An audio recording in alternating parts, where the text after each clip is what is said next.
difference in your life, you know? Something like that.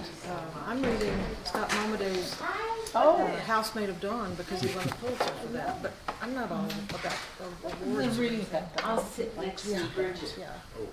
And he reads it on his audiobook. He has a beautiful voice. Hello, hello. It was just on a program on Oh, PBS. thank you. You're welcome. You got out in the wind, I'm impressed. And your hair looks really good. Thanks. Did you go to Molly? Actually, I did. That's when I had my head shaved.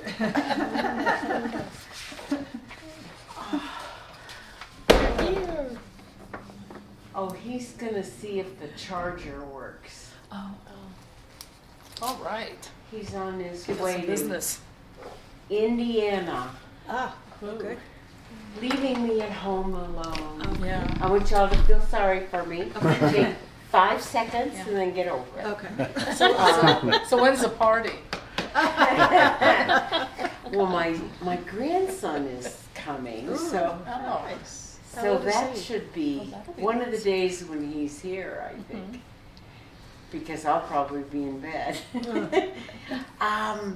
Andy's getting our water heater quit working. Oh, no. And we have company coming. It's the case. So he's going to get a new one in Indiana. Okay. I New one in India? Don't, yeah. It's easier Okay. in Good luck, Espanola. Well, hello, Chrissy. Hi. All right, Hello. you made it. I made it. I did a 10-minute nap. I'm still froggy.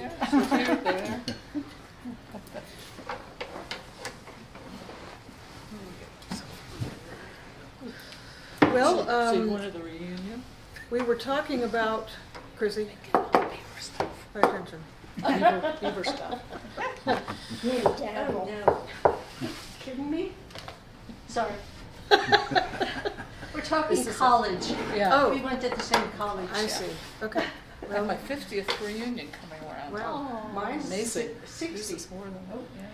So next month is the March the 18th. Yeah. It's the third Monday, like we're supposed to do, that we don't always do.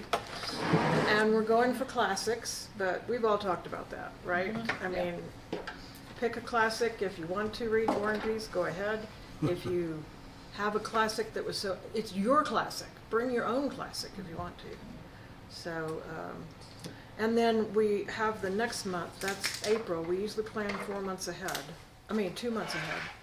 So that would be 1, 2, 3.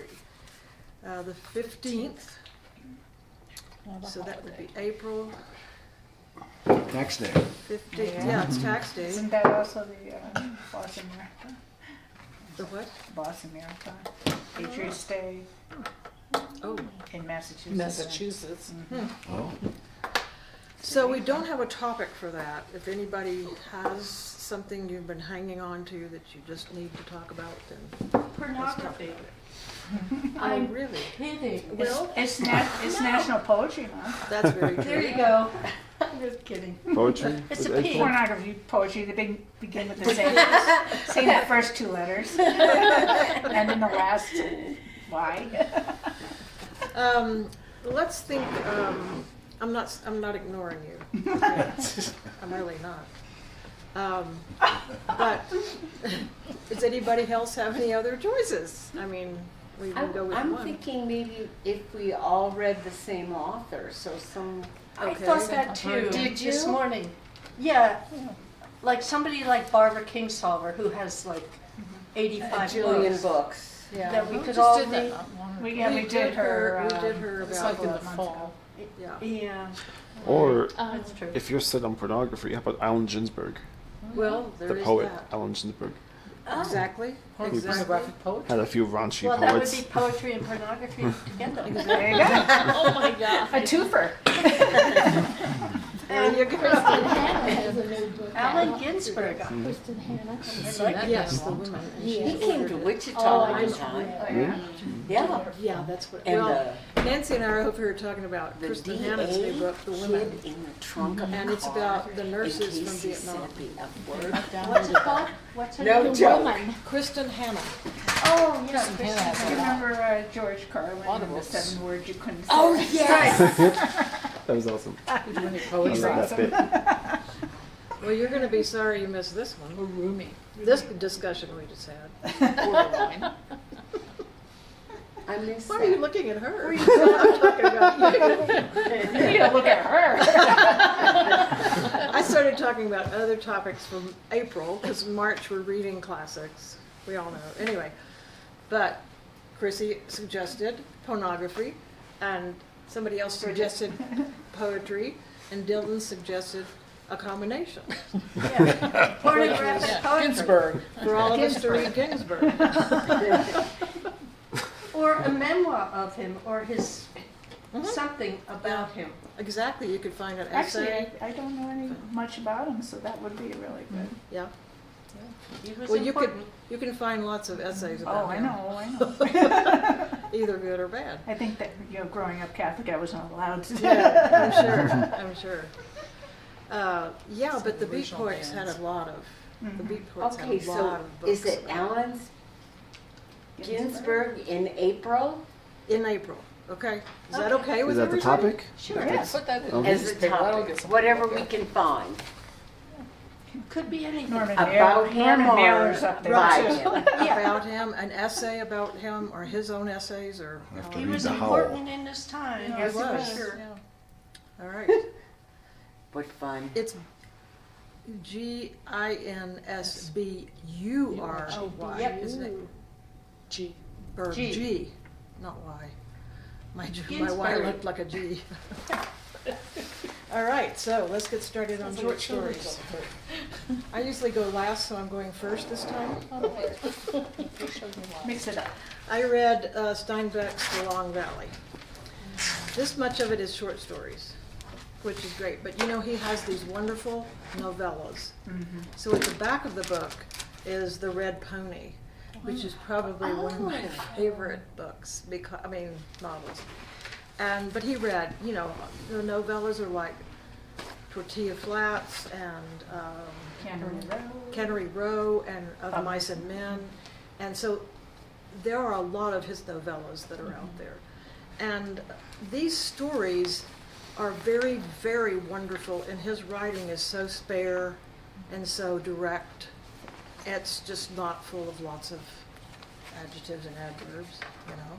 But he uses them when he needs them, and he uses them in the right places, as far as I'm concerned. The first two were a little bit, all of his books, all of his stories in here are like The Snake, The Raid, The Harness, The Vigilante, The Murderer. They're just right there, and you're like, okay, yeah, that looks interesting, yeah, that looks interesting. But some of them felt to me a little bit like, the first two especially, felt like character studies that he might have been doing for characters for a longer novel or something like that. And in some ways, they just stopped. They just stopped. And I'm thinking, maybe he was thinking about them for something longer. Maybe these are pieces that he wrote, you know, just like this is just this part of this story I'm thinking about or something like that. And so I found them very good, and I really enjoyed reading Red Pony again. If you don't know the story of the Red Pony, it's about Salinas Valley, and it's about a family. And the boy that's the main character in that is, his father's kind of tough on him, you know, but that's the way things were on ranches and farms back then. They were tough on their sons. And I'm not saying he was beaten at all, but he wasn't encouraged very much. And so one day his dad brings him a red pony home. And the build up to that is really, he builds this relationship between the father and the son so well. And then the pony comes home, and he's been told, you have to take care of this horse, you'll never have another one. And so the pony is left in the rain one day when he wasn't, one person thought he was being taken care of, the other person thought he was, because there's a wonderful hand, a guy that works for them, who's very good with horses. And so they have to do a procedure on this horse because he gets a knot under his throat here. I've forgotten what that's called, but you do lance it, or they did in the past, and then you see if the horse lives. and this horse didn't live. And that's all I'm going to tell you about this story. But it is such a beautiful description, especially of the emotions for this young boy and his horse. I'm telling you, it's so worth a read. It really is. And most of the time now, it's in a small novella. It's not in other books. And so I really highly recommend it. I don't know if it's been made into a movie or not. Yeah. Has it? Mhm. Okay. Really old. Yeah, That I'm was sure. A long time ago. 40s or 50s. It sounds like a story that will make me cry. Yeah. Sounds what? It sounds like a story that will make me cry. Yeah. Yeah, yeah. Anyway, it's quite, this whole, I got this at Taos Library, so I will be checking it in this week, so you can read it if you'd like. The Red Pony has 3 little sections, and the gift is the horse, the Great Mountains is a chore he has to do, and then the promise at the end is really a dear thing, really dear. So, there you go. That's the book I read. So, who wants to go next? I'll go next Okay. because I'm going to be very, very brief. Oh, good. You all know Barbara. Mhm. I never read her short stories before, but I read at least half of her novels that are gorgeous. I had other things going on in my life, so I only got through half of these, and I have to say,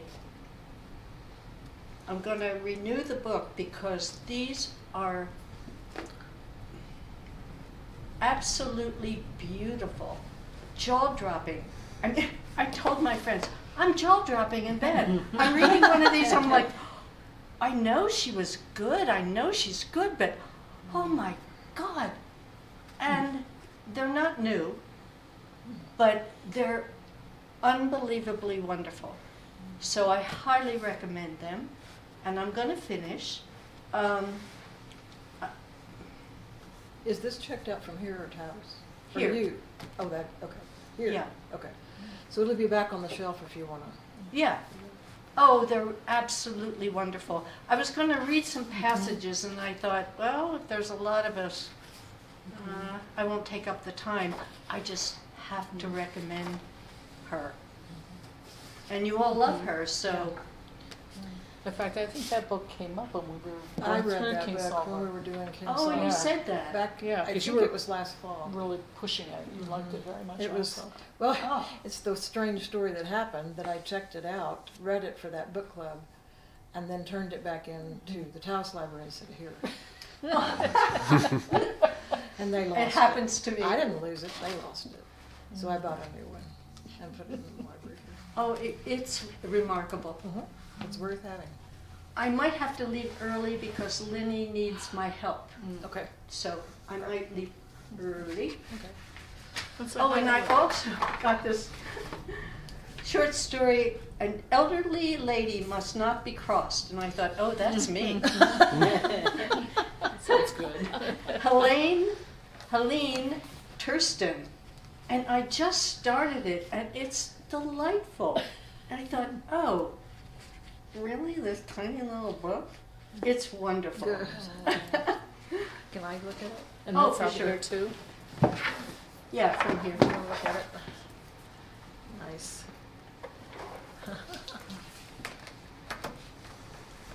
It's fun, and it's translated from Swedish. Oh, interesting. I just want to put her down here. Oh, yeah. The people that don't come to our book club enjoy this email. They really like to hear what y'all are reading. What? Oh, good. So, Oh, really? Recommended reads from I the didn't know that library. either. I didn't know that. Why don't they come? some of them are like Lynn Bain is much older. She's a retired librarian, very brilliant seen her woman. name. very 94. And she does not get up out very much, She especially doesn't in get the out winter. at all. You know. No. But she doesn't get out at all anymore. Her son takes care of her. So, but she does occasionally send me an email and say, "I really enjoyed, seeing what other people are reading." So, That's why I record. What? That's why I record for Okay. people who can't get out of the house Good. very often. That's good. That's on Facebook. His recording is always on Facebook. Oh. We have a, what's it called? Questa Book Club? Questa Book Club. Okay. Yeah. So you can find it on Facebook if you Or want. it might Do be I the need Q to Book release my name? Club. You have to sign up for social media, but it does. So they'll be all knowing about the pornography here. Oh, yeah. My reputation. I think Lynn is a writer also, because she has books over at Riel's. Oh, Yes, she I does. have She all her has, poetry well, she books. has those Or things. kind of chapbooks looking books, and her poetry is quite good. Oh. You could go by there and have a cup of coffee and just read it, or you can buy yourself one if you want to. So they're over Or there. you can call her up and she'll. Yeah. Mhm. She Yeah. has. I hear from her. Oh, She's yeah. very nice. If you need her phone number, just text me after I email you one time or something like that, okay? Who is going next? I will. Okay. Mine's very short too, and I hope to keep it even shorter. Somebody gave me this book, and I don't know who. It's called Away to Santa Fe, which was a song, a collection of Santa Fe Trail poems, which is kind of hard to read. Again, it's a beautiful book on the cover, the Santa Fe Trail, which we're all pretty familiar with. Went from Independence, Missouri to Yeah. Santa Fe. And it was only around for like 60 years, like 1820 to 1880, when, of course, the railroads became important. And but it was a very colorful time in the history in this part of the world, because it's anywhere from when the Spanish were really taking over Santa Fe, making it a lovely Catholic location, and the monks came, the brothers, the friars, and then eventually the soldiers came and made war and passed through Santa Fe, and then what a lot of focuses on this book were the mercantile people, the retailers, the people that were buying and selling goods from Mexico City south up to Santa Fe as a provincial capital, and then from the United States down to Santa Fe, that did those trade routes back and forth. And then eventually some settlers actually came along too, and of course there were some trappers thrown in there also. But I never remembered the Santa Fe Trail. I always thought of cattle drives. I don't know why, that stuck in my mind as an Easterner, cattle drives. But they really made a point in here that during those 60 years, it was like back and forth travel. It was a well-traveled road. They have the markings in here of every stop along the way. And I mean, it's a long page of just stops about every 20, 30 miles, as much as a wagon train could cover in a day. It used to be every 20 miles a rider would get on and off the horse, and that's where the stops would be. And there was a northern route that actually was pretty much Independence out to the Colorado border, and then came up to La Junta, and then south, that we would probably know more about. But then there was a southern route which went down to Cimarron, and down along the mountains, and then back up to Santa Fe. So, and you may say, well, Linda, it tells you this is poems, and you weren't supposed to be reading poems. But I looked around, I couldn't find a book that I liked with short stories that I had available at the moment. And so someone had given this to me, so I figured, well, poems are like short stories. Yep.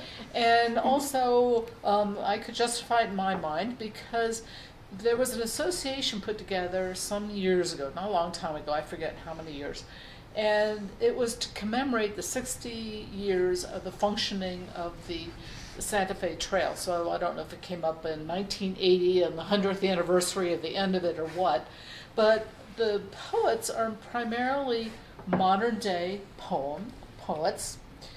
There's listings in the back in the bibliography of who these people were, and they went back to read old stories about the trails that these various people wrote, either a memoir that maybe a military person left, something about the natives, and what their idea was of the trail, and especially in the Santa Fe area, some of the pueblos around there.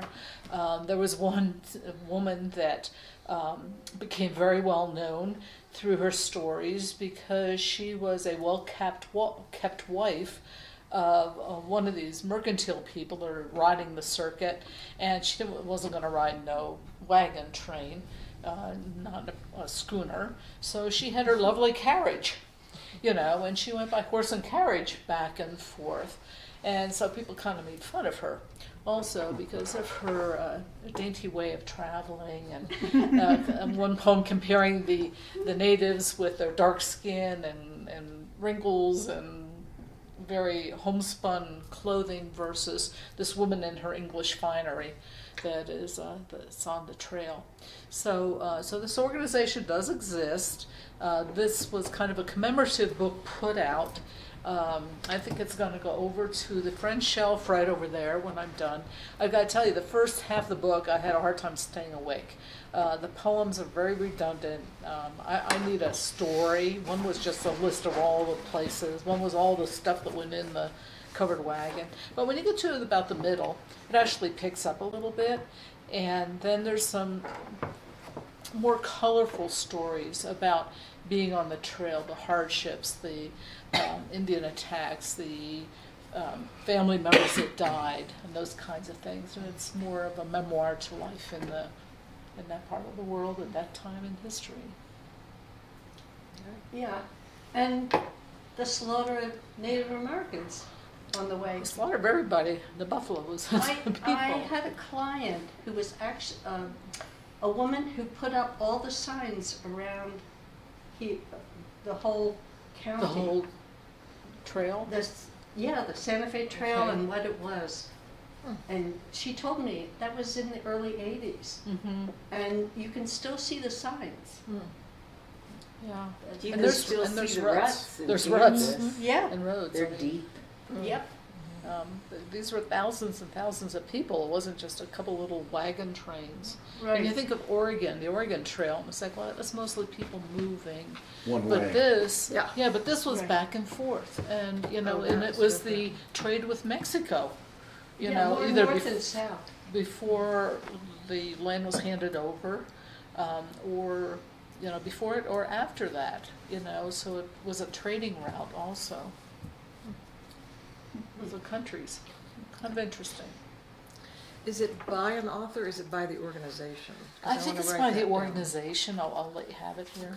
All right. And if anybody would like to read them now, if you're really into okay, the I poetry, see. please take it. But otherwise, it's going over to the shelf. Okay, who would like to talk next? James Joyce, anyone? I almost did James Joyce, and I was like so glad to The find it. Dubliners was so good. I was expecting not to spend hours reading one short story. Yeah. And no, it's beautifully written. The stories are short. It's almost as if he just captured a moment in time of different middle class Dubliners, and kind of interesting is how it's organized. It starts with a young man and ends with the dead. And like your book, short stories, and the last one is a novella. The Dead is a novella. The other thing is they're very short at first, and they kind of get longer as you go. As people age, their lives are a little more complicated. When he describes a person to you, it's I don't always like the way authors do it. Like blue eyes, dark hair, and then they describe the clothing. Joyce somehow manages to describe that inner person that comes out, and then all of a sudden you're there in the story. This is I was just, you know, when you have really low expectations, it's easy to be surprised and pleased. But this went kind of like, it went beyond that. And I don't think I'll read the last, From the Dead, the very last part of it is describing snow, and it's so beautifully written. It makes up for the parts of it that, because it was at the turn of the last century, and it's Irish, so there's Irishisms, and there are words that we don't use anymore, that they wouldn't use either. So sometimes do I stop and find out what this means, or do I just keep reading? Well, I just kept reading because I thought, you know, the chances of finding the meaning was pretty obscure. But anyway, it was a great read, and I recommend it, and I'd even read it again. Because What's her name, the author? James Joyce. Oh, I was watching a little girl get hit in the head. I didn't hear who the author was. Oh, James Joyce. Oh, yeah. You know they made a movie of the dead too. I Yeah, thought they did. And it's a famous actress, and her name is Angela Houston? Yes, yes, Angelica. yes, yes. Yeah, Angelica Houston is in it. Yep. Yeah, that figures. Well, she's Irish. Yeah. Yeah. Yeah. Wow. It was well done. It was a well done movie. Okay, I'll go next. all right.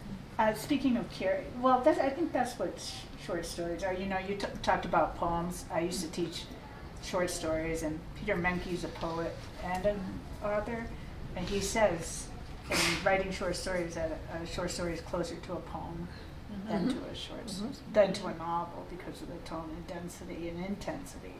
And so I went to Restore because someone gave me a James Joyce collection. I'm like, I don't want to read. I don't want to read James Joyce. So I went to Restore to look for something, and they had a Eudora Welty for $1. Oh my! $1, and I had heard a lot about her, obviously as an English teacher, but I had never read anything by her, and I'm like, oh my God, this is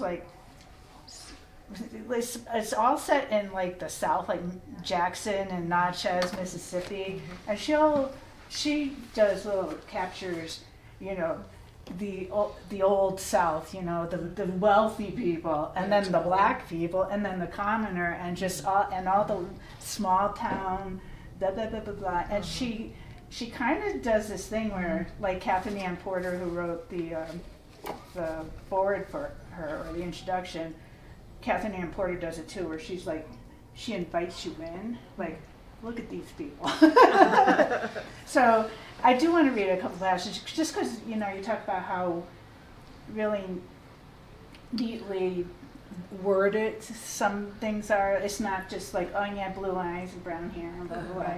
So the one story is The Key, and it's about a couple who's waiting to go to Niagara Falls, and they're in the train station. And, you know, they're sitting there and they're not communicating. They're like, as Catherine Porter would say, unmistakably married. You know, they just, you know, they got nothing to say to each other, even though they're going on their way to Niagara Falls.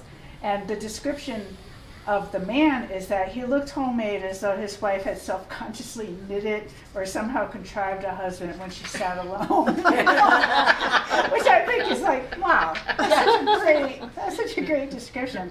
So in the course of their waiting for this train, this red-headed guy comes in and accidentally drops a key, and it falls by the husband's foot, and so he just kind of picks it up and just unconsciously puts it in his pocket. And it's like, you know, you're sitting there, you're like in the train station, like, okay, now what's gonna happen, you know?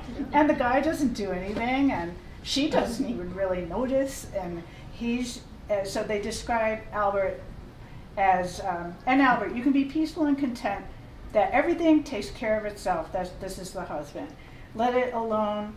Everything goes peacefully, in need of nothing and nothing needing you. But when you pick up your hands and start to talk. If you don't watch carefully, this security will run away and leave you. You say something and everything is jolted, disturbed. But happiness is something that appears to you suddenly. That is meant for you, a thing which you reach for and pick up and hide at your breast, a shiny thing that reminds you of something alive and leaping. So he's just like, oh wow, you know, this is like the key to happiness or something. And meanwhile, so you're thinking, oh, he doesn't want to disturb anything. Well, Ellie must be a real biatch or something, you know. But then it talks about Ellie to work so many years and miss the train. They missed the train because of this tension about this key.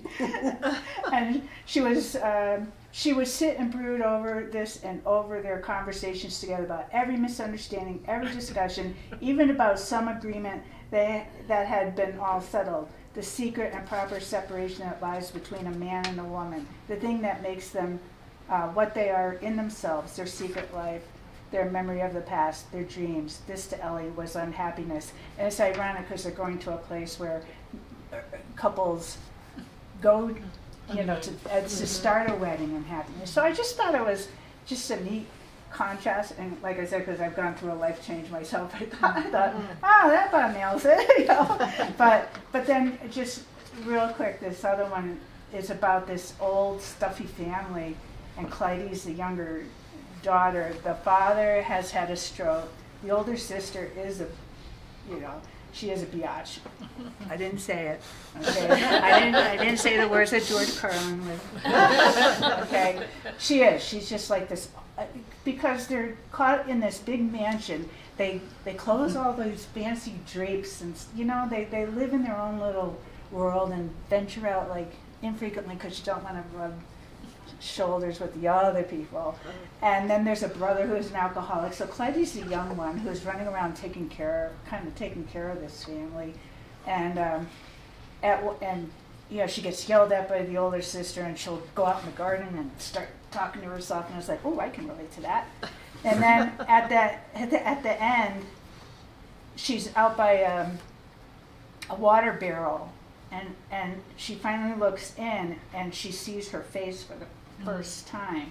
And it says it was the face she had been looking for, because she's adopted these faces, or has, you know, she's kind of been absorbed by all these other faces, and from which she had been separated. It was wavering, and then it was a wavering, inscrutable face. The brows were drawn together as if in pain, large, intent, almost avid. The nose ugly and discolored, the mouth old and closed from any speech. Everything about the face frightened and shocked her with its signs of waiting and suffering. And she recoils, then she recognizes the face and half remembers it. And then, well, she wants to kind of reclaim her face, so she plunges it in the water barrel, and I'll leave it at that. Okay. Yeah. But I mean, it's Tell me the just title of the book. oh, it's just Collection? Selected Stories of Okay. Eudora Welty. It's so good. It's just When was it written? this was like all of them are set in like I would say late 20s and mid 30s. That's when she wrote them? 36. Okay. The way you're describing those characters, it reminded me of the show Shameless. Have you heard of that one? No. Basically about a poor family in Chicago who, a bunch of siblings together who need to learn to survive all on their own because their parents aren't that good. Yeah. Except this is a wealthy family, well-to-do family. But they're just as screwed up Just, as yeah. any other family. You know, they got all their But of course. yeah. I Maybe suppose more it's so. a tale.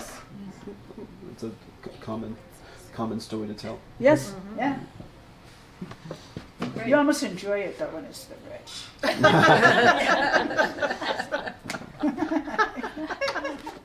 So anyway, All right. Who's the, Come on, guys.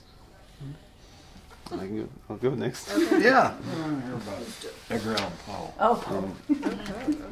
The first one, The Raven and Other Writings by Edgar Allan Poe. I've read most of these stories. Bookmark some favorites. The Fall of the House of Usher might be my favorite, because it's basically about this old set in the late 19th century. The main character goes to his friend's house, who's they're both aging, and his friend, the last of the usher line, he the way he describes it, it's like an old decrepit house, and his friend is I think he would be diagnosed with dementia nowadays, but this was the 19th century, so mental health was not that official at that time. But he goes into how his friend's suffering from delusions and how he's seeing his dead sister, and it's really, really interesting. It kind of, I think the subtext goes into just how we all look back on our past, and how our old friendships change over time, and our friends become different people, not who we remember. And it ends with him running from the house and looking back, and the house being swallowed up by something. That's might be my favorite Poe story. My favorite Poe poem, while The Raven is good, my favorite Poe poem might be A Dream Within a Dream, which is a really short poem, but kind of an ethereal story about what's real and what's not. I think what I think happened when he wrote this story is he was just coming out of a dream, and he was like just waking up and wasn't sure what was in the dream and what's real. That's the first story. So this is a collection of both short stories and poems. Yeah, this is both stories So and is poems. it called a collection? What's the name of that? It's called The Raven and Other Writings. Okay. It's just his writings. And then I brought The Call of Cthulhu, which I haven't read a lot of. I've only read the first couple stories of this one, but I wanted to read. I thought this would be a good pairing, because they're two of the most. I'd say they're two of the more famous horror writers in America. Oh yeah. Early too. But they're starkly. H.P. Lovecraft, right? Yeah, The Call of Cthulhu and Other Weird Stories by H.P. Lovecraft. Yeah. And they're both horror. You can say they're both horror writers. But I would say Poe focuses more on human troubles and the human's own psyche, human characteristics. Lovecraft focuses on all his antagonists are otherworldly, as you can see from this cover. Yeah. Not some things that aren't human. His focus is more on, well, he's described as focusing in on humanity's weaknesses in the universe, and how we're a very small part of the whole of the broader universe. So I guess in short, Poe has very human stories. Lovecraft has very supernatural stories. This the first story I read in this one. It's called Dagon, Dogon, and it's very detailed, but not a lot of context around it. The main character is in like this best way I could describe it, inside a belly, inside kind of Jonah-esque. Yeah. He's been swallowed by a creature, but some kind of reptilian or amphibious sea creature.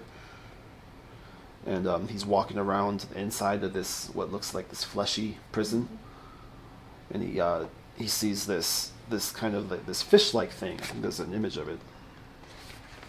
Yeah, okay. But he's got a suit on. Dagon worshipper. So that's not the Dagon. That's someone who worships the Dagon. But that's Lovecraft's theme. He comes up with these grotesque monsters that haunt his characters. So that's Lovecraft. One And of that's them like lives in late Cerro. 19th century?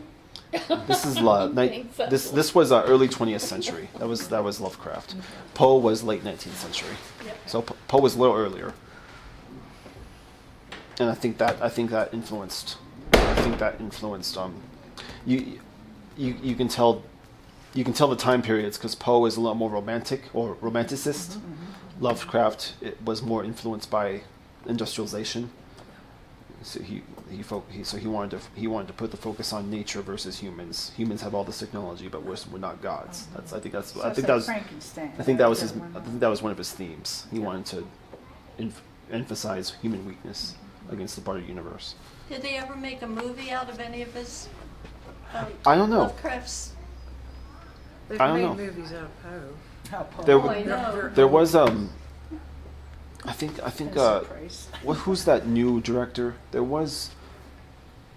think there was a TV show all about based on Lovecraftian stories. Huh. I forget the name of it though. Is it a series of some kind, maybe? I think it was a series, I don't a know. recent series. Probably The could World find of it. Lovecraft, I think. I'm not sure. I haven't seen any Sounds visual interesting. media. Their treat of evil, each different person's treat of evil, is really interesting in them as authors, because, I mean, evil's driving a lot of things in what they write, but they treat it differently. Okay, it's about the horror of the human and evil in Poe, but Lovecraft is about the evil that's put on you through these monsters, Right. and it's the human condition in the presence of evil. A lot of times, I think. Well, it's up to I don't know where that came from. that's the ever-going debate, right? They're just Yes. waiting to come out. People are always debating which is worse, evil inside all of us or evil outside. Outside, exactly. Evil That's- out in the world. Yes, yes. Yeah. How we deal with that. And the last one was the Sagas of Ragnar Lothbrok, which is I think it's a novel. It's more mythology though. It's a mythological story of this Old Norse hero Ragnar Lothbrok. I bought this because there was a TV show on History Channel Yeah. called Vikings, which is supposedly about the character the alleged real person that was Ragnar Lothbrok. Ragnar, yeah. Lothbrok or Lodbrok.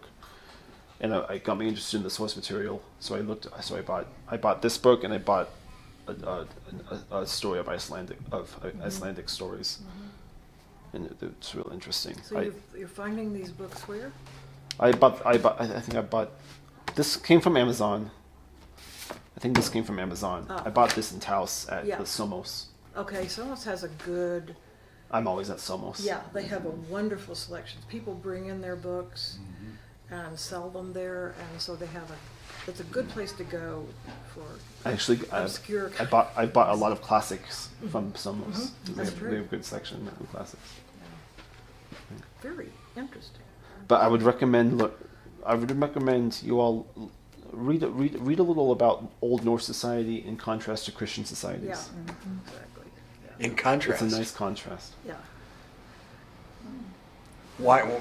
How about contrast with Roman or Greek mythology? What you say? I'd say Christian societies came out of Latin societies of Rome, so it would be a similar contrast. Interesting. Yeah. Because that mythology was their religion, so you can compare it to. Well, they both. I would say they both have kind of strengths and weaknesses. Christian societies were placed a lot of focus on daily rituals. They had stricter code. I think they had stricter code of conducts than the Norse. The Norse spirituality was a little more intuitive. Of course, the most obvious differences is that Christians monotheistic, Norse is polytheistic. Yeah. But another big difference was treatment of women. Old Norse, I think there was a lot more meritocracy in Old Norse societies because it was a little more naturalistic, whereas because Christian societies placed a lot more emphasis on strict rituals, they had stricter roles for each gender. It's nice to look at those differences.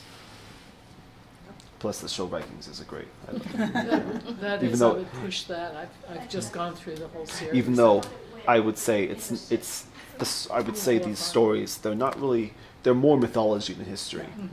Yeah. And that's how they're treated by publishers usually, is Greek and Roman myths, Norse myths, and they're under that myth. Like, it's not as Heading. strict. You're not going to learn strict history from this. You'll learn more about just how Norse society is like. The stories that kids grow up with, the ideals of what it means to be a good person. That's what cultural stories tell us. That's what myths tell us. All right. I would back with the Vikings, because what I caught off of that, the series, was variations. You always hear rape and plunder, but they divided the series into the Vikings go north, the Vikings go west, the Vikings go south, the Vikings go east, and then kind of what happened, how they kind of faded out toward the end. And the plundering was different in the four areas.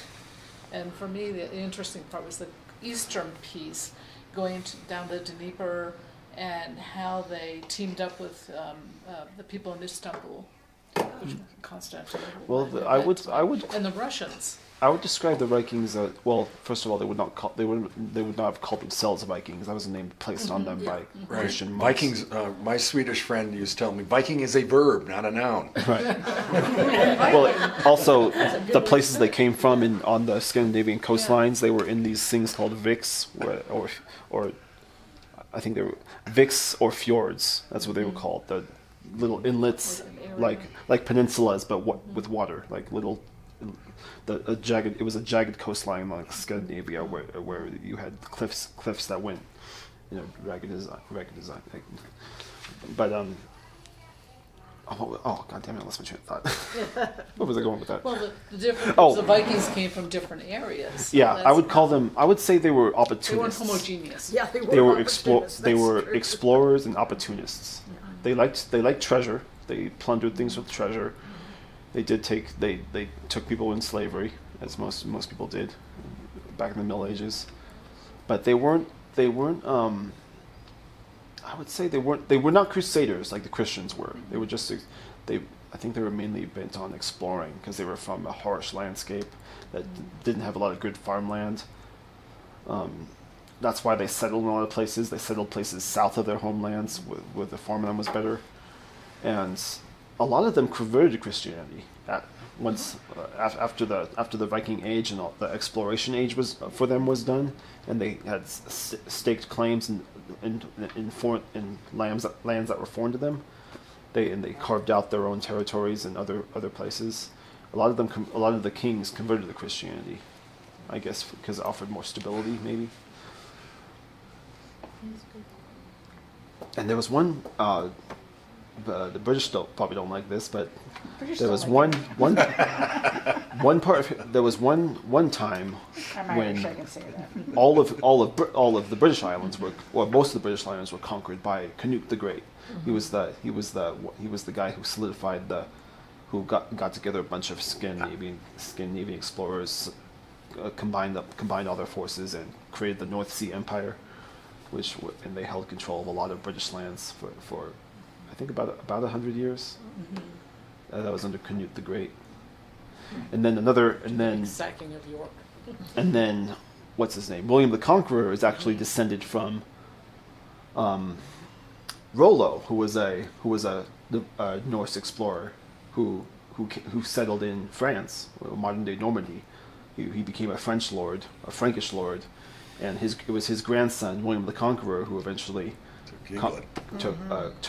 conquered England from the Saxons, and that's how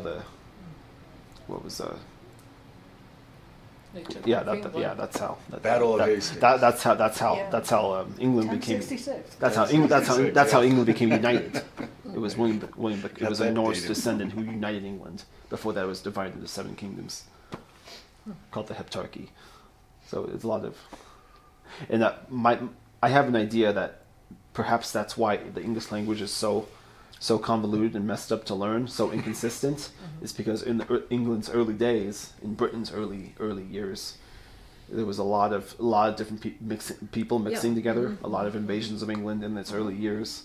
You had the Saxons, the Jutes, the Angles, the Norse, the Celtic peoples. There's Roman influence in England, so there's a bunch of different. It's really an amalgamation of a bunch of different cultures smashed together on the island. So a bunch of different languages smashing together, Mhm. which influenced English now.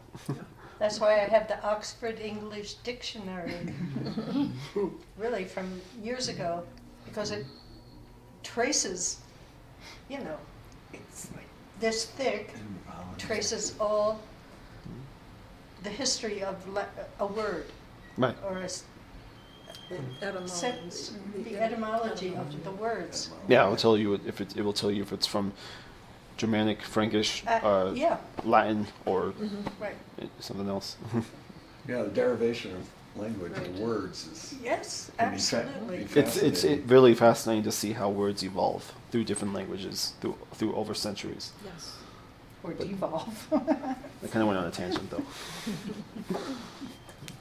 All right. We got 2 left. Nance? Oh, we got Nancy. I'm sorry. well. Apologize. Well, you don't have to apologize. I always like to go last. Oh, Mark Twain. That's cool. And I can't have my little thing back.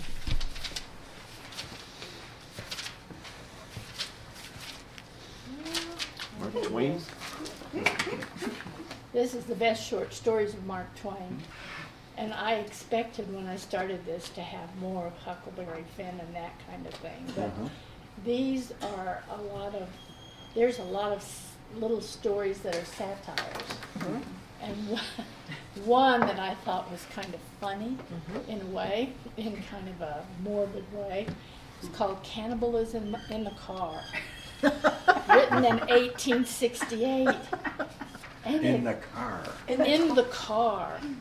And it was the story of that he wrote of a group of gentlemen that were going on a train, hence the car. Okay.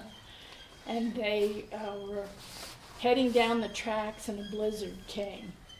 And it got so bad that the train had to stop. And they were stranded there for, over a week. And so this is the story of what happens when they finally get so hungry that they have to do something, or they feel like they do. So the satire comes in because they all have a meeting. They decide they're going to have a meeting and decide who they're going to eat first. And so they have, I thought I'd read just, not a whole lot of this, just a little tiny bit, but after after this idea is put forth to all the men, and they all are kind of, we are starving, we are going to have to do something. And so they start out, it says, "Gentlemen, it can't be delayed any longer. The time's at hand. We must determine which one of us shall die to furnish food for the rest." Now remember, this is a satire. So, and these gentlemen come Mark Twain. come from different places in the United States. So Mr. John Williams of Illinois rose and said, "Gentlemen, I nominate Reverend James Sawyer of Tennessee." He's holy. Yes. And then Mr. William Adams of Indiana said, "Well, I nominate Mr. Daniel Sloat of New York."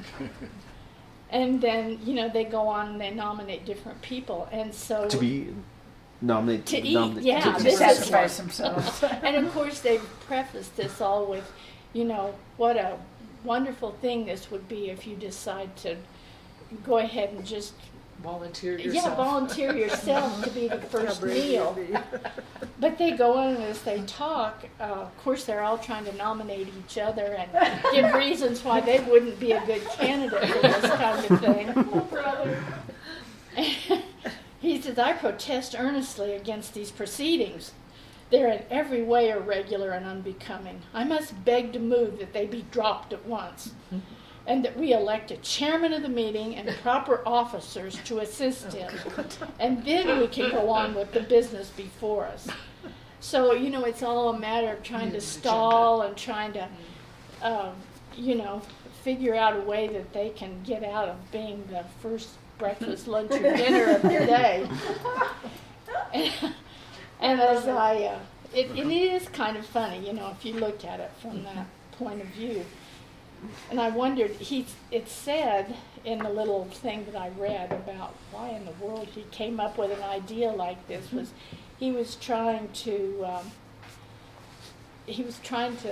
talk about the U.S. Congress and how things never seem to get done because they spend all their time trying to elect committees and, you know, not wanting to be responsible for this or that.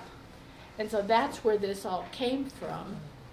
And I also read that before he wrote this story, he'd been living in California, and it was a 10-hour drive from, like, you know, just not a very great distance. But he had to go over Donner Pass in the wintertime. And he talked about what that trip was like during a snowstorm, and he was in a wagon going over Donner Pass. And so I think he got some ideas about this from his experiences. But that was one of the funnier stories. I mean, you know, in his own way, funny. So it's, you know, it's interesting. It's maybe not a book for everybody. Maybe everybody wouldn't enjoy that kind of humor. There's another story in here about a man who is out of a job, and he had been a writer, and so he reads in the paper that there's an opening for an editor of a gardening paper. Well, he didn't know a thing about gardening, but he goes in, applies for the job, and they're desperate, and so they give him the job. So the paper changes drastically when he, who knows not one thing about growing things, becomes the editor and approves stories that are, you know. I think that's most writers. Yeah. We make it up as we go along. Yeah. Well, there you go. So that's my contribution. Is the Diary of Adam and Eve in there? Let me see. I don't think so. This Is one, it I in the- was hoping. He has another story about the bullfrogs race. Yes, What is that's that? there. Jim Smiley and his I jumping remember frog. That's Yeah. the first one. I think Calaveras that's one County. he's known for. Yeah. Let's see, Adam and Eve. The Diary of Adam and Eve is very funny. It's very good. Nancy, is that your book? Or the Yes, and library? anybody that wants to read it is I welcome would to. love it. Well, you're Is there any welcome porn to in take there? it home with you then. Is there any porn? Didn't see anything pornographic in there. No, that's all right. I can read it into anything. You sound like my ninth Oh, grader. thank you. No, I read him in my life, and he's just so remarkably satirical and Good sense of humor. Yeah, yeah, and very unusual. yeah. For the time, Yeah. Is yeah. that your new classic? Yes, very good. Thank you. Samuel Clemens. All right. Well, I happen to have the book, so I was looking for something Okay. else, but ended up with Hemingway. I didn't read them all with it. To be honest, An acquired taste. yeah. Yeah. Yes. I don't know what it was. Wasn't totally enamored with it. Isn't he writing in Old English style? Yeah, Shakespeare yeah. There were style. times you were. I think Love Hemingway. you mentioned that we were using words that you would have to look up, and I decided not to. And they weren't English words or anything. The stories I read were some of the later ones I was paying more attention to, and which were Africa. So he was describing things with words. I was like, "What's that?" But did you read The Short Happy Life of Francis McCoy? Yes, yes, yeah. That was the one I was going to. That's a great one. It is. Yeah. Snows that kill. And I didn't know where that story was going. And I don't know. He's got the machismo or something about Hemingway. It just it didn't really ring with me. I'll have to go back and read a novel or something of his too, as well. But it sometimes seems his ego comes across. He's like, here, I'm a great writer, and this is how, and this is what you should know, and that type of thing. But I was fascinated. Everything is about death, coming to death, the moments before death, even the animals, which the story, the Macumber, what's it called? I don't even remember the story. The Short Happy Life of Francis Macumber, which is in Africa, and he's a big game hunter, and with his wife, and then there the guide that you hire or whatever. They call him something. I can't remember now. His name's Wilson, I think. And she sneaks out, has an affair with him, which is always. Everything is promiscuous in the story. Women. Grab it now. That's why I loved He's always it so talking much. about it, like what? It's sort of. It's promiscuous at the cost of the woman. Not in that Always. one. Not in that one. Would you call him degenerate or debaucherous? Anyway, Not necessarily. It's just sort of a male ego type thing that just comes across all the time. It just and a good writer. I get that. His dialogue, the way he does that, and then his narrative is he's always in somebody else's mind and comparing it. They're thinking, and you have to sort of catch up for a minute that this is this character. Yeah. Thinking this about this character who you had just read was thinking about this character. So I don't know. It was, yeah, good, pretty good read. But there were times I had to really sort of push to read through it. I wasn't. Mark Twain. That sounded Yes. fascinating. A little bit of humor, and so I appreciate Mark Twain. Do you want to borrow the book? No, you got it first. I'll find that. I'll bring look it for Mark next Twain. time. Next month. I'll look for Mark Twain. I took a class in undergrad called Macho Lit. It was Norman Mailer. It was. Oh yeah, no, I've read Norman. It was that, and who else? The Gatsby, you know, and it was the guy. Fitzgerald, but Fitzgerald was different. Yeah, well, the guy, Dr. Lee's, he wore like the Dickies, Uh-huh. you know, with Oh, is the that what- corduroy, this amazing race, Yeah, that's what I would- corduroy suits and Majesty. oh yeah, and But it was every- just like but he made that class because he was the epitome of all the characters. So I came to like Hemingway because of that. That's funny. Yeah, there's a famous quote, I think, or I saw it on a wall somewhere. I was remembered it. That Hemingway said there's only 3 sports in the world: mountain climbing, race car driving, and of course bullfighting. And everything about, and that's also, it seems like in his stories, it's all about the death aspect. How it doesn't count unless you're that Unless close you're to gonna death. die. I mean, there's nothing else. Yes. He shot himself, right? Yeah, he Didn't he? committed suicide. Yeah. Yeah.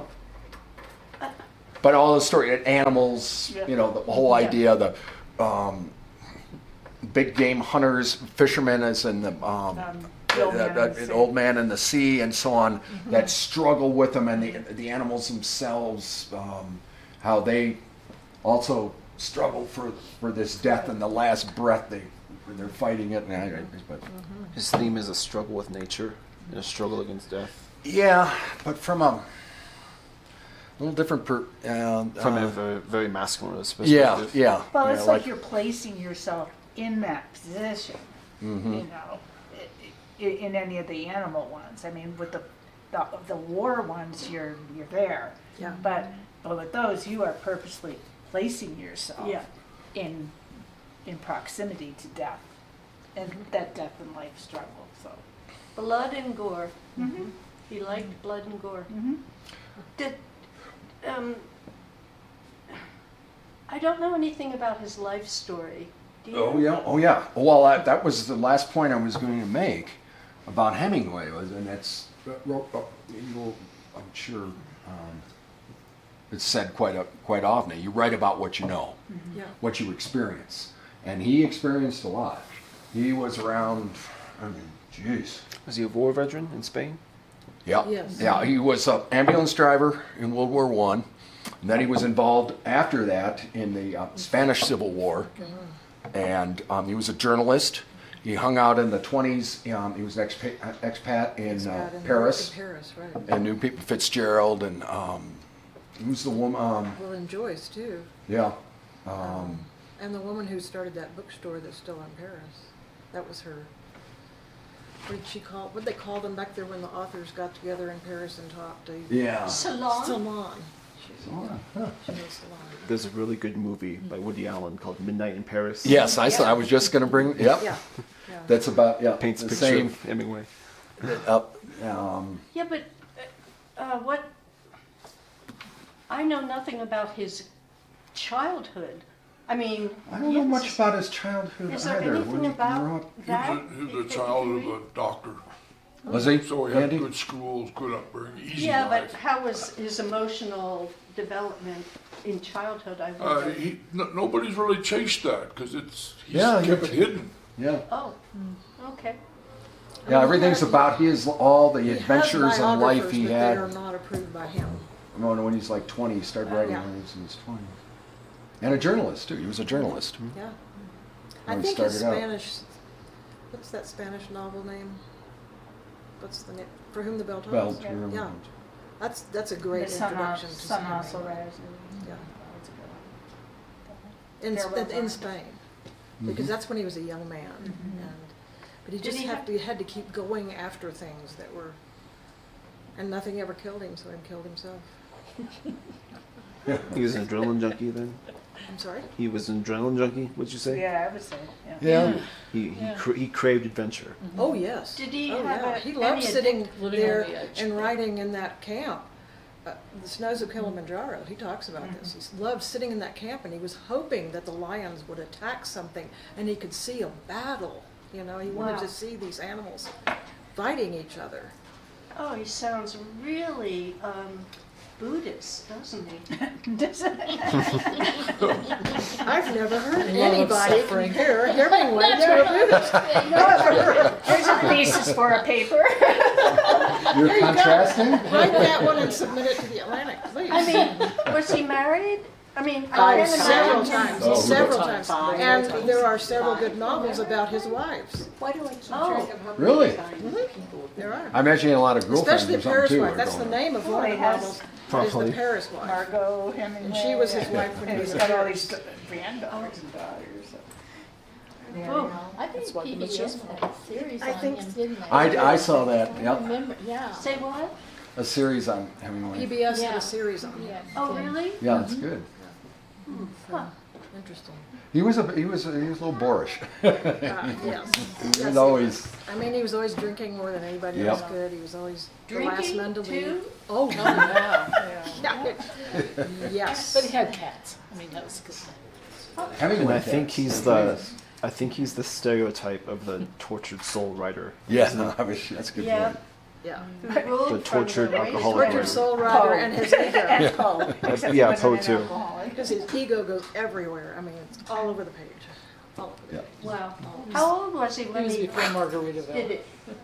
I don't know. Let's see, it 60s? was what 1950 something, Yeah, it was and he 50s. probably was He was 60-ish. in his 20s and the 60s. So yeah, he was probably Because he was gray. pretty close I remember to him being yeah, gray, around but he wasn't wrinkly late old. 50s. Okay. I would imagine early 60s. Oy. A force of nature. A bear of a man. A bear of a Papa. man, that's true. Lots of Hemingway. What's now, Jude? Well, you got something for us? I didn't do any. I'm busy with. Well, you're going to Indiana. I told on You were busy. Are you mapping out all the charge stations? No, the Tesla does it. We're in the fourth week of learning how to write a memoir. 37 vets here in New Mexico are taking this class, and I've been busy with that. She's got a structured way to get folks to start writing and to organize who they are and what they want to say. Yeah. And I used about the biggest contribution I've made so far, because we're supposed to regurgitate all our stuff every week online, is the thing about my buddy Ernie. I said, if you think memorial writing is easy, I need to tell you about my buddy Ernie. And I said, we both attacked writing from a minimalist standpoint, and he challenged me to to edit all his first pages to learn, and I would do that. I could edit Hemingway, but I said it was 14 years after he parted his hair with a shotgun, and so I told him, and I took him to the first chapter of A Movable Feast, which was his memoir. The last 4 years of his life were spent trying to put that together and to capture those early years of him becoming a writer. And so I tried to open that for these folks. How? And the big lady said, yes, it's dangerous work. And thank you for doing that, but we want your stuff. Anyway, so that's my excuse for not having any short That's stories. a good excuse. But I do have short stories sitting on shelves in my workshops because you get puzzled by something. Well, you can just dip into a short story and go. That's true. Well, next time just bring a classic Speak. and a classic short story that you have. It's classics next time. Classics next time. Yes, there's a Hemingway one. A classic Well, short whatever. story. Yeah. Baby shoes for sale, never used. Oh, that sounds bad. Shortest short story ever, supposedly. I outgrew them. No. No, I mean, that's the shortest baby Oh, shoe. I see. I outgrew them, Mommy. 6-word memoir. It's got to be 6 words. Dearest. Poor Joan. She got a bad rap, huh? Yes. All right. Your dress and your blue eyes. I think we're through, aren't we? So, good book club. We talked to each other. It was nice. Oh, Enjoyed it's it. wonderful. I'm so glad to be here. Yeah. It's so nice to see so many. Yeah. Yes, in one meeting. Yeah. Has it always been smaller or something? Sometimes. Sometimes it would, Sometimes. During you COVID know, time, it was a little smaller. there were times when it was just me and, well, I showed up Carolyn once goes by back further myself. than 3 or me. 4. She knows the book club better than me, that's for sure. So, I just took over sending out the emails. That's all. And getting think them what's wrong half the interesting time. Is with the route we're taking, that sometimes, like, I would never pick this up, and after I got it, it's like I would never pick it up again. I could barely even read the print. It's like gray, it's not in black. But we attempt things that maybe aren't so comfortable for us. We find things we don't like, but we read them.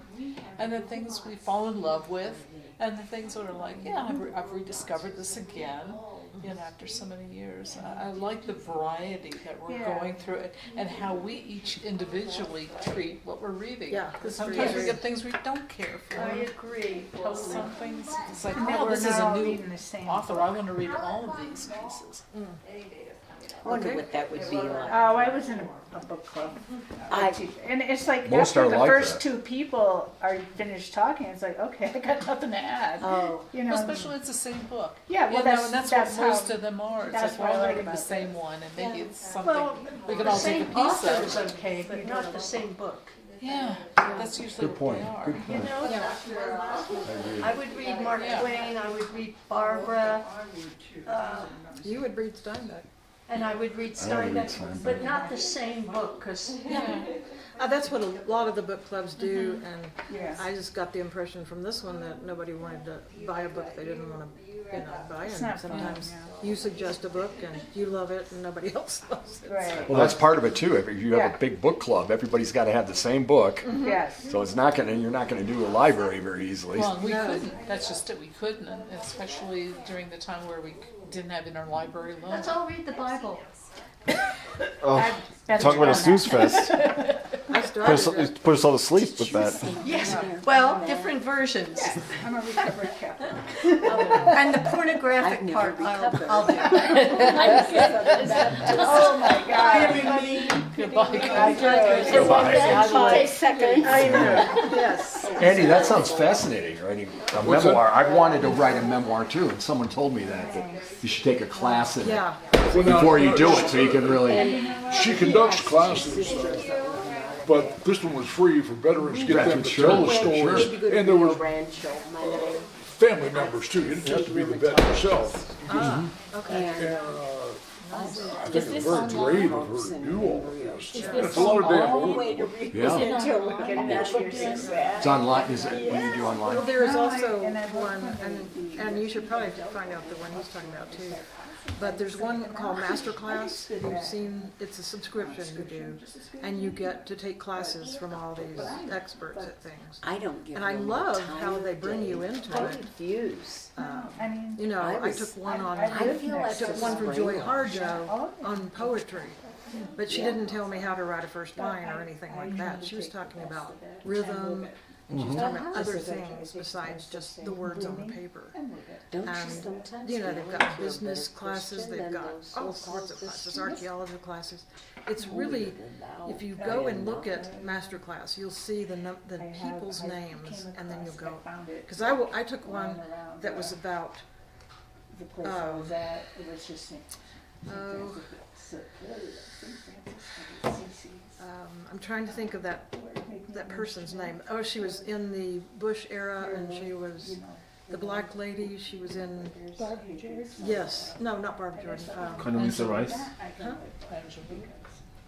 No, this was a woman that was in politics with him. Is it Condoleezza Rice? Yes, she and another lady that died, all red. They had a conversation and a class about how you get along with people, how you work with people that disagree completely with you. Oh. And so they did this. The two of them did it. It was really a good class. I don't know if it's still on there or not. Where is But it? Master class is a really good. I know Karl Rove did one with David Plouffe. What? I think his name is David Plouffe, Obama's campaign manager. Yes, yes. He did one with Karl Rove, and Yes, they talked right. about They political talked. science. That's true. I didn't take that one, but my daughter gave me the subscription for Christmas, and she renewed it. So I was like, okay, I'm taking. And it's the on the classes. internet. Is that what you Yeah. said? You just type in Masterclass, and it'll come up. So Michael Pohl, kind of organizes things. So, and he's got classes too. So it's a nice thing to have. You know, you can take it fast as you want to or slowly as you want to. It doesn't matter. I think all education will be online pretty soon, Yeah, it could be. and it might be more effective. I think the classroom model is out of date. Well, I do and I don't. It depends on, I mean, I would not have wanted to be not in the room if, you know, certain people were teaching a class. If I could have taken a class from Einstein and even understood when he said hello, that, you know, it'd be wonderful to be in that person's presence and be able to ask the questions you want to ask. Right. That's what you can do if you've got that lady running your class, and you can bring something up like you did and get validation from that as well, because she was Well, very- and I finished it by saying, too bad that all these techniques of memoir writing weren't done 75 years ago to help Hemingway. Because he didn't finish The Movable Feast. So he didn't listen Other to folks his had to Yeah, I do it remember for that. I him. read that a long time ago. I know. He didn't listen to his editors either. So. What's he that? did not listen to his editors either. He quit And having I think that's a editors. great thing. Well, I know, but I mean, sometimes, you want every book to be the same as the one you No. did before? Yeah, there you go. or the one they want to sell. Right. That's Yeah. the one. That's the one you run into with them. Anyway, good stuff. Okay, well, next time, find your own classic or read somebody else's. I'm reading. Anybody want to read it with me? Is The Housemaid of Dawn by Scott Momaday, because he just died, and that's the one he will won the Pulitzer Prize for, and it was such a monumental winning that an American Indian author won, he was Kiowa, I believe, that won this Pulitzer Prize. It's about a soldier that comes back from, I think it's World War I. And he comes back into his community, his Kiowa community, and he's been a killer. And it's quite a book. It's very good. So I'm listening to it because he reads it, and I'm also reading it. So. What's it? Dawn? House Made of Dawn. A House Made of Dawn. Okay. There's no "the" there. It's House Never Made heard of of it. Dawn. Oh yeah, he won the Pulitzer in '68 for this book.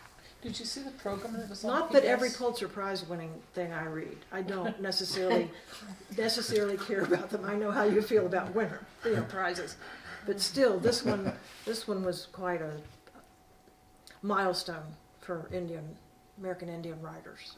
And there's a wonderful documentary on PBS on American Masters that's about Scott Momaday, and it's so good. Beautiful. Well, there was something recently too about four people. They were all Indian writers, I think, on that program. Yeah. And Pulitzer-winning novels that they all had done, Oh, good. which Good. was very interesting. I know I wrote them down thinking, I hear one say, oh, we gotta get that, and I hear another, oh, we gotta get that one too. And he was the last. Yeah. Do I need a key for the restroom, Sherry? He was called. His name in the tribe was the Bear. I'm sorry. If it's polite, yes. So that's his memoir. I was going to get to that. His memoir is called The Bear. Anyway, You might All take right. me up on that one, Judy. next time. I'm going to-